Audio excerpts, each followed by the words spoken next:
इसलिए आना चाहता है। पूरा हरियाणा हो, पंजाब हो, राजस्थान हो, सभी हरिद्वार से जल लेकर के जाते हैं। उसके पीछे कारण है, उसका रहस्य है कि सावन के महीने में भगवान भोलेनाथ हरिद्वार में वास करते हैं। मंच पर उपस्थित परम श्रद्धेय निरंजनी अखाड़े के सचिव श्री महंत राम रतन गुरु जी महाराज, हमारे पंच के श्री महंत प्रकाशपुरी जी महाराज जो मैशाला मंडल के अध्यक्ष भी है, और हमारे बीच में श्री महंत राजगिरी जी महाराज जो शैवनाथ मठ के अध्यक्ष है, और हमारे श्री महंत शुभम गिरी जी महाराज आनंद अखाड़ा जो हमारे बीच में आप भी श्री महंत है। और आज हमारे बीच में ऐसे व्यक्ति है जो हमारे गुजरात से आए हैं, जिनको हमने करीबन 2 महीने पूर्व में पीठाधीश्वर बनाया था गुजरात में। इसमें हम हरिद्वार से सैकड़ों की संख्या में संत महात्मा वहां गए थे और महाराज श्री को पीठाधीश्वर के पद पे अभिषिक्त किया गया था। आज हमें बहुत खुशी हो रही है, महाराज श्री हमारे बीच में है। खुर्शीपुरी जी महाराज इनका नाम है, और आपका जो आश्रम है, जो आपका मठ है, रघुनाथपुरी मठ के नाम से आपका आश्रम है। आप डीसा में रहते हैं, गुजरात डीसा। आप इसी गुजरात के हैं जहां के हमारे माननीय प्रधानमंत्री जी हैं। आप इसी गुजरात के हैं जहां के हमारे माननीय गृह मंत्री जी हैं। और गुजरात की भूमि ने हमारे देश को बहुत कुछ दिया है।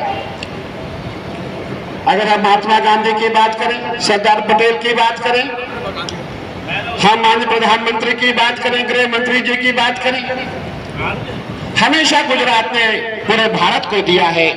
और आज हमारे बीच में हमारे पीठाधीश्वर ने भी हमारे निरंजनी अखाड़ा एवं हमारा आनंद अखाड़ा, जिन्होंने आपको पीठाधीश्वर बनाया है और आपने हम सब पे अपनी कृपा बरसाई है। महाराज श्री को बहुत बहुत नमन प्रणाम। हमारा उद्देश्य था महाराज श्री को पीठाधीश्वर नियुक्त होने के पश्चात इनको हरिद्वार में बुलाए और इनका यहाँ सम्मान समारोह किया जाए। और बहुत अच्छा हुआ, हमें बहुत अच्छा लगा जब हमारे शुभम गिरी जी महाराज जो बीच में हमारे एक हनुमान जी का जो एक रोल पैदा किया आपने हनुमान जी बन के महाराज श्री को आप निरंजनी अखाड़े में लाए, आनंद अखाड़े में लाए।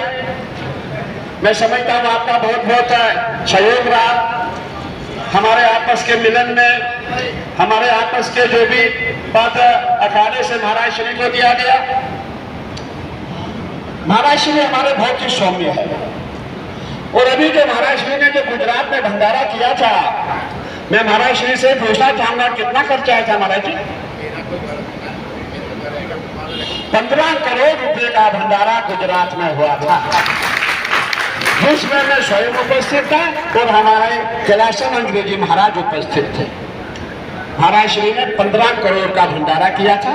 और वो भंडारा जो था, आप ये चलो वो भंडारा मैं आपको क्या बताऊं, जैसे जगदीशपुर के खेत है उसमें भंडारा था, और उन खेतों में क्या था, जैसे चांदनी चौक बना हुआ था।